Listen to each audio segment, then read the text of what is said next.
ഇത് കനകവല്ലിയുടെ കഥയാണ്. പേര് കേൾക്കുമ്പോൾ തന്നെ അറിയാം, ഒരു തമിഴത്തി പെൺകുട്ടിയുടെ കഥയാണ്.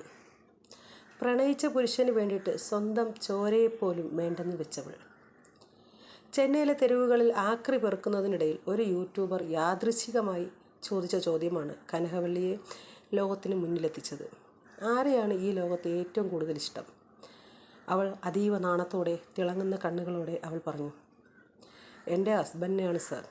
എനിക്ക് അദ്ദേഹം ഉയിരാണ്, ജീവനാണ്, ദൈവമാണ്. ഞങ്ങളുടേത് ലവ് മാരേജ് ആയിരുന്നു. പക്ഷെ തൊട്ടടുത്ത നിമിഷം അദ്ദേഹം എവിടെ എന്ന ചോദ്യത്തിന് അവൾ നൽകിയ മറുപടി കേട്ട് സോഷ്യൽ മീഡിയ ഒന്ന് വിറച്ചു. അദ്ദേഹം ഇപ്പോൾ എൻ്റെ അനിയത്തിയുടെ പുരുഷനാണ്. ആ വാക്കുകൾ പരിഭവമായിരുന്നില്ല, മറിച്ച് ആഴത്തിലുള്ള ഒരു സങ്കടം മാത്രമായിരുന്നു. അവിടെ തുടങ്ങുന്നു കനകവല്ലിയുടെ കഥ. ത്യാഗത്തിൻ്റെ ആഴം, വീട്ടുകാരുടെ എതിർപ്പ്, അവഗണിച്ച് പ്രണയിച്ച് വിവാഹം കഴിച്ചവർ.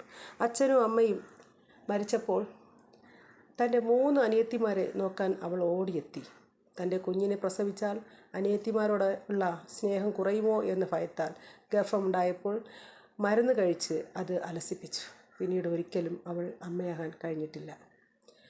ചതിയുടെ കൊടുങ്കാറ്റ്. കൊറോണ കാലത്ത് പണിക്കായി ചെന്നൈയിൽ കുടുങ്ങിപ്പോയ കനകവല്ലി തിരിച്ചെത്തിയപ്പോൾ കണ്ടത് തൻ്റെ അനിയത്തിയുടെ വയറ്റിൽ ഭർത്താവിൻ്റെ കുഞ്ഞിനെയാണ്. ന്യായം ചോദിച്ച പഞ്ചായത്തിന് മുന്നിൽ എനിക്ക് മാമനെ വേണം എന്ന അനിയത്തി വാശി പിടിച്ചപ്പോൾ മറുത്തൊന്നും പറയാതെ തൻ്റെ പ്രിയപ്പെട്ടവനെ അവൾ വിട്ടുകൊടുത്തു. എൻ്റെ എച്ചിൽ അവൾ കൈയിട്ട് വാരി.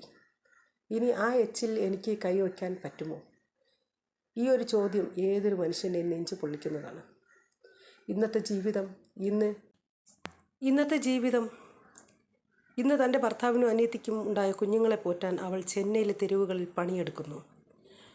അവൾ പറയുന്നു, എന്നെ വിട്ടു പോയെങ്കിലും എൻ്റെ ഭർത്താവിൻ്റെ മക്കളല്ലേ, അവർ എന്ത് തെറ്റ് ചെയ്തു? ജീവനുള്ള കാലം വരെ ഞാൻ അവരെ നോക്കും. അവർ എൻ്റെ മക്കളാണ്, ഞാൻ പ്രണയിച്ച പുരുഷൻ്റെ മക്കൾ. മനുഷ്യ മനസ്സിൻ്റെ ആഴം അളക്കാൻ ആർക്കും കഴിയില്ല എന്ന് പറയുന്നത് എത്ര സത്യമാണ്. കനകവല്ലി ഒരു സ്ത്രീ മാത്രമല്ല, സഹനത്തിൻ്റെ വലിയൊരു പാഠപുസ്തകം കൂടിയാണ്. ഈ മനസ്സിനെ എന്ത് പേരിട്ടാണ് വിളിക്കേണ്ടത്? സ്നേഹമെന്നോ അതോ അതിരുകളില്ലാത്ത ത്യാഗമെന്നോ? അറിയില്ല സുഹൃത്തുക്കളെ. ഇതിലുപരി ഒരുപാട് ത്യാഗങ്ങൾ സഹിച്ച് ജീവിക്കുന്ന വനിതകൾ ഇന്നും നമ്മുടെ ഈ ലോകത്തുണ്ട്.